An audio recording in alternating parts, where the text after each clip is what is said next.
Welcome, everybody, to episode 9 of Screambox Essential Picks. And today we have Candy from the house that screams. Candy, how are you doing?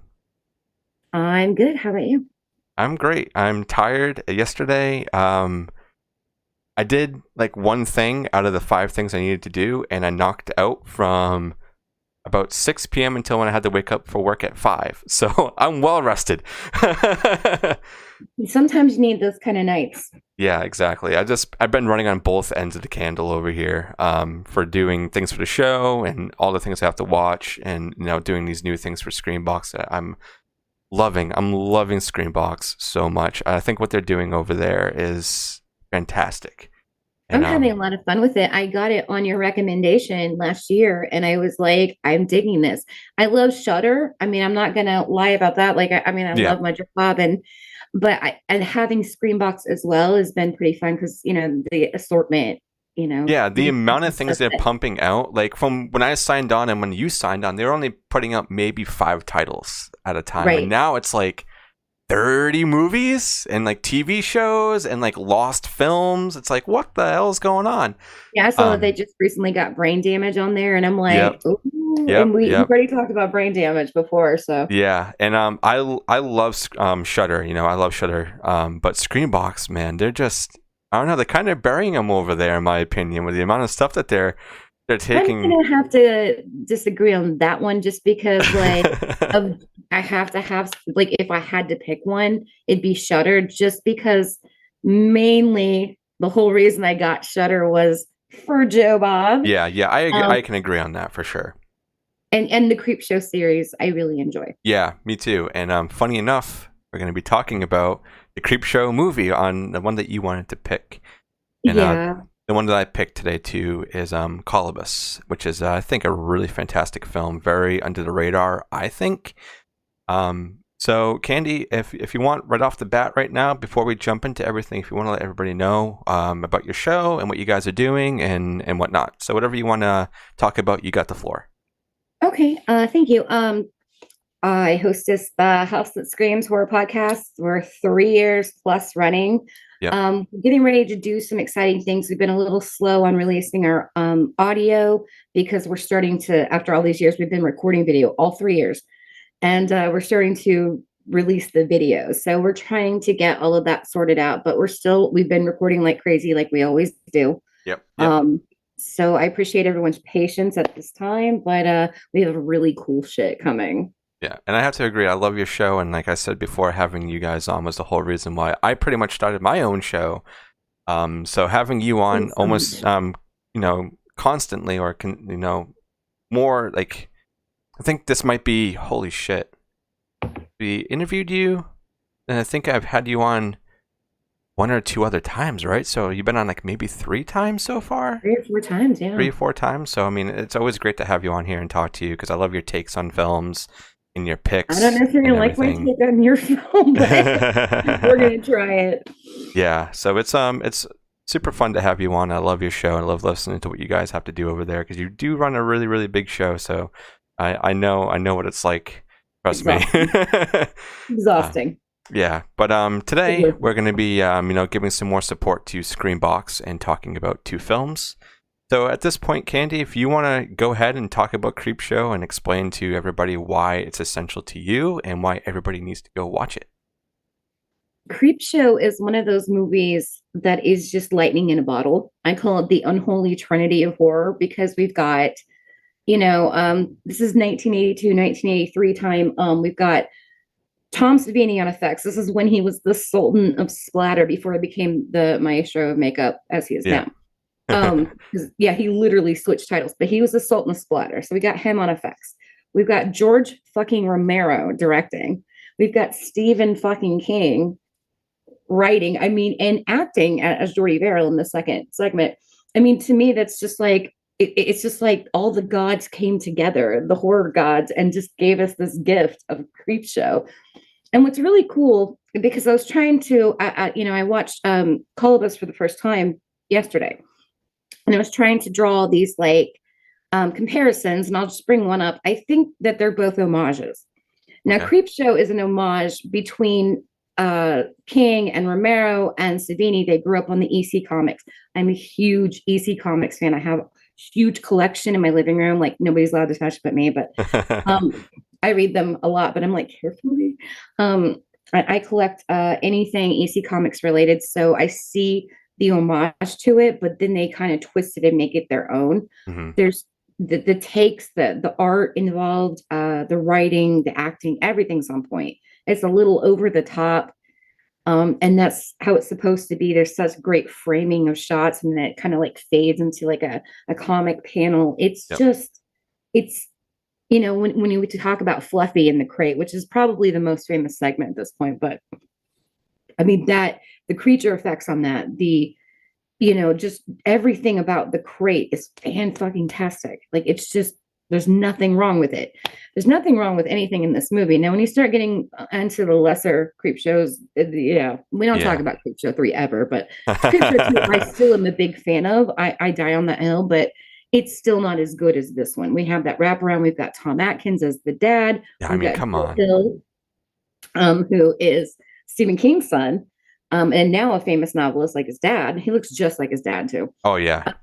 So him, in the cool wraparound, and I love Tom Atkins. It's not a secret, even in those small wraparound role. But like we have such a great cast. It's to me, it's just like an essential film, and I love Romero. So this is like Romero outside of The Dead or anything else that he's done. This is Romero having a lot of fun, paying homage to something, but still creating a new thing. Yeah. And it's just so cool. Yeah, I agree, and it's definitely a comfort film for me as well. I can throw it on whenever, and have a good time watching it. It's also a film that you could show your kids if you want to. There is some pretty crazy things that happen in the film, but I think this is definitely one that you could almost consider a family-friendly film I've been in a showing it to way. my kids since they were little because it's so the comic book style, Yeah, is what helps. it's Yeah, easier to explain to children. I mean, my kids are raised on horror, but I try to keep it age appropriate or to an age where they could understand the concepts and I explain them. You have questions, you ask me. That's the rule. Now, yeah, obviously, kids are all grown up now, except for my son who's 16, but like they're veterans. And yeah, so yeah. this is a family film to us. Yeah, for Absolutely. sure. And also with the practical effects, Tom Savini was doing, he did a lot for this film, and everybody that was in this film, I think, did such a great job. And all the segments are super fun. Some crazy things that happen. It's a very colorful film when it wants to be. It can also be very, down and dirty when it wants to be. So you got Yeah, like the Jordy Verrill starts out so the Lonesome Death of Jordy Verrill, the second segment, it starts out so kind of like silly with Stephen yeah, King overacting as like this, Hilljack kind of character doofus. yep, And then at the end, it's so dark. It's yep, such a because he kills himself, and then it's based on this story Weeds, but it's like it gets so dark real quick. yeah. And it can do that very quickly in this film. And I think that's what's so great about it, is of how diverse it is and how many things are happening in this film. So if you're looking for a film that encapsulates a lot of the films in like the 80s or even in the 90s, or if you like colorful films or crazy films, this is a film of short films. So like this is an anthology. And if anybody likes anthologies, it's definitely a film you need to watch. And if you haven't seen Creepshow already, I don't know where you've been. I really don't. It's kind of requirement is kind of a starter pack. But I'd like to say on the subject of anthologies, with anthologies, there's always like a sagging point, but Creepshow never ever Mm-mm, has that. It's mm-mm. like top tier anthology. There's never a segment you're like, you love every single one. Yeah. And Good. another thing that's really, really cool is that on Screambox, they have Just Desserts, which is, the making of Creepshow and everything behind it is really, really cool. So you can have two movies that you can go and watch, essentially. So if you really, really like Creepshow and you haven't seen it, watch that, then go watch Just Amazing. Desserts, or vice versa, however you guys like to watch your films. But it's definitely a movie you need to have at least watched once, and make sure you watch it with some friends or something, because it's a very, very fun film. It has a lot of comedy in it. Yeah, it does. It goes by really fast. I have to say that, and that's a good thing. I like films that have a lot going on and do multiple segments like anthologies, and they fly by. I love that because it makes me want to watch more. And you can, because there are other creep shows, whether you like them or not. But there are other ones, and then you also have the TV show, which is on. The TV show is fantastic. Yeah, it's great. There's creep show everywhere. I think they're even still doing comics. I think, or something like that. They're doing something. So there's a lot of opportunities to get your creep show on. So I definitely recommend this one as well, as Candy does. Any final thoughts on this one before we move on to Kolobos? Gosh, there's so much to say about Creepshow, but I know I've already said it before. So I'm like, just watch it. It's a perfect film. Yeah. There's nothing wrong with it. Everything's great. Everything. I mean, like you said, it goes by fast, but it is a comfort film. You're gonna laugh. You're gonna be like, oh, here's that part that I love. You're gonna stop what you're doing, even if it's just on in the background. So yeah, it's just I recommend it as like medicine. It's good for your soul. That's a good way of putting it. Yeah, this is a, a film to use as medicine. Yes, I definitely I sign off on that one. But moving on to my pick, and I like to always try to pair movies that are somewhat a little bit different than what the guests come on and do. I like to do something I think would be a fun back to back. So if you wanted to watch these films together, you could. And I picked Kolobos, and this is a film I have not seen since forever. So when it dropped on Screambox, I watched it, and I was like, "Holy fuck! What did I watch?" Right. This is definitely a what the fuck movie, and I like that. I like that it's a bit different. This is a '90s film, I think, if I'm correct. I think it's 99. Like late '90s. That feels sort of modern. I thought it was like a modern film, but it's not. But it's a really good film. It's got some crazy stuff that happens in it. It's essentially these group of people who don't know each other get called it. They see an ad, and then there's somebody who goes around and interviews them and whatnot. But there's one thing that I really, really like about this film is the opening 10-15 minutes. It's all shot POV. It's you only see what the character is watching, and I like that a lot. Back to that. So back to POV. I think it's really smart how to use that, because you don't really see a lot of films use POV shots the way that this film does, and it really drew me in. I was like, is the whole film going to be like this? I legit thought the whole film was just going to be POV. I was like, this is great. I want to see the whole film. I love it. Because that's where you mostly see that is giallo films. Yeah, and honestly, I wanted to point something to that, because I thought it was going to be like a giallo, because of how it opened up. You see the black gloves, and also the soundtrack reminded me so much of some of the music from Suspiria. It was very derivative of the music from Suspiria. I gotta be honest, as it played, because I'd never seen this previous to last night, and I watched it, and I'm like, is this trying to be Suspiria? I thought that too. And then if you look at the cover, also it kind of has almost like a shot from Suspiria in it. And I'm like, whoa, this movie is great, because I love Suspiria. It's like one of my favorite movies ever. I like the remake. Oh, really? I'm not an Argento fan except for Tenebrae, because I'm Giallo. I get all weird.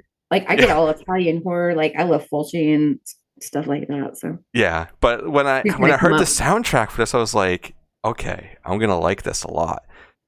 So yeah, a group of friends, or not even friends, they kind of become friends. It's a group of unknowns who get an address to go to, and they're doing a social experiment where they're being watched, and they have to confess these things on VHS, and then things start going very wrong very quickly. We have this this girl who likes to draw, who when she gets picked up, they all say it's like the nut house and stuff like that.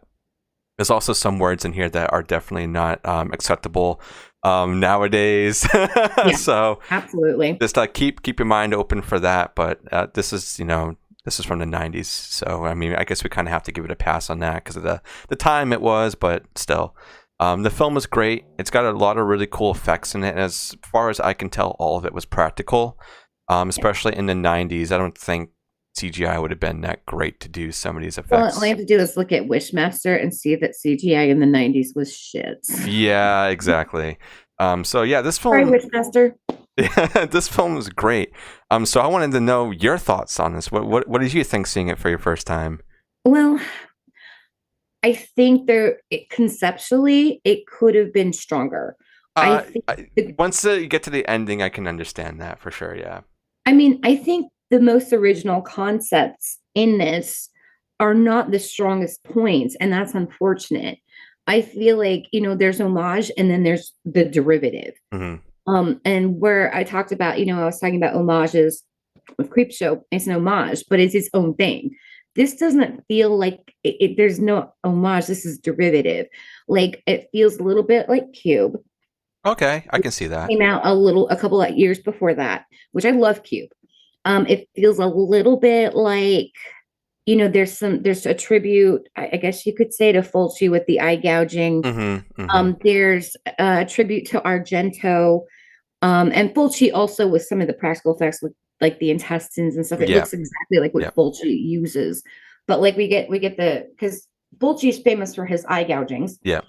And I love Fulci, but it didn't feel like it was paying tribute. It felt like those were its strongest points. And if your strongest points are your tributes, then your originality is not strong enough. I still think like this does have quite a cult following.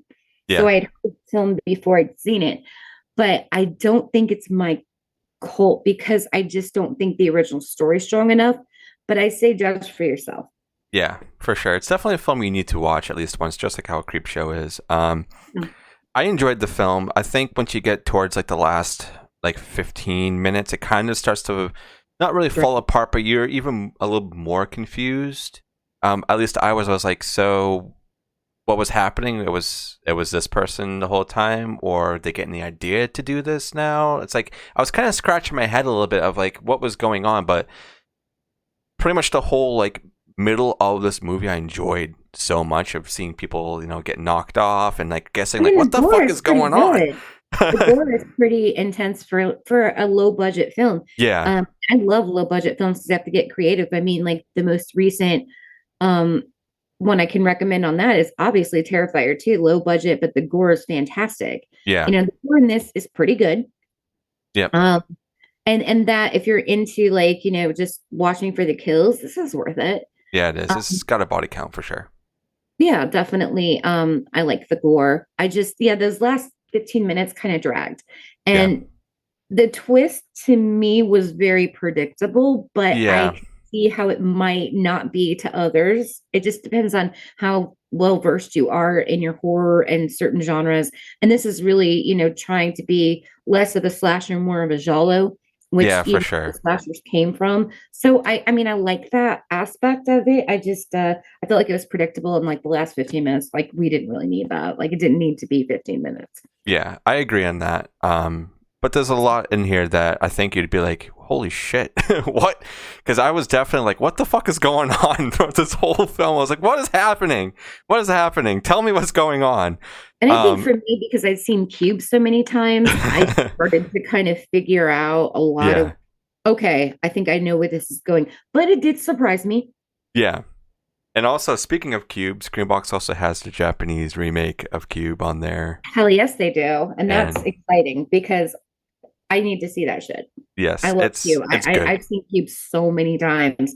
I had to defend it on my own show because everybody was talking shit about how bad the actors are. And I'm like, you can tell they were stage actors. And I think that you can tell that here, that these people, what I call stagey acting. Now, I was a stage actress. So when you're on a stage, you have to project, enunciate, and act a certain way, bigger, but it has to be much more subtle on film. So you can tell when people have come from the staging and are doing their first film.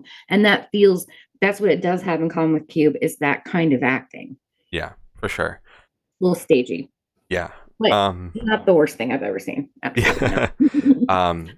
But I don't know. This was definitely a film that I was like, I think I need to get this on the Screambox Essentials and have people watch this because I want to hear people's thoughts as well. I want to know if you were just as like, what the fuck is going on as I was, or if you're like, oh, this movie kind of sucks, or whatever it may be. I think this is like another film. Discovering it now would have a lot of mixed reviews, like I can tell from you and also with me too after finishing, I was like, I feel like there were some pretty good points on this, but then it doesn't really fall apart. It just doesn't hold it higher as it goes on. It kind of meets that one point and then it kind of goes down. But I left the film enjoying it. And I think I'm going to watch it again, knowing, everything now and just seeing if anything else kind of like fits together or if I'm just going to be as confused again. So I got to ask you, when you first originally saw this, like years ago, was it like a random video store rental? Yeah, there was actually. That's how I found a lot of movies. Yeah, there was. There's a mom and pop shop near my my mom's house that recently closed right during the pandemic, but used to have a bunch of films here. My mom still has an old TV with a VCR and slot in it and everything. So we went there, and I was just searching for weird horror movies and stuff like that, and this was there, and I think they even had like the original I Spit in the Grave like next to each other, and I like the original I Spit in the Grave no matter how like ridiculous that film is. So I picked that one up. Eric and I really in depth talked about that one. I'm a huge fan of it. Yeah. We covered it on this show too. I think it was last year, the year before. I remember when you did. Yeah, that was a crazy episode. So they had this one and I Spit in Your Grave next to each other, and I was like, all right, I'm just gonna get this one because I know what this one is, but I want to watch this one because the cover. I was like, oh, is this gonna be as crazy as this?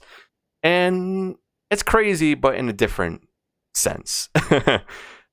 So yeah, I watched that. I didn't give a very glowing review of it. But it's just, and I think that's just personally to me, I think it's a very personal what you bring to it.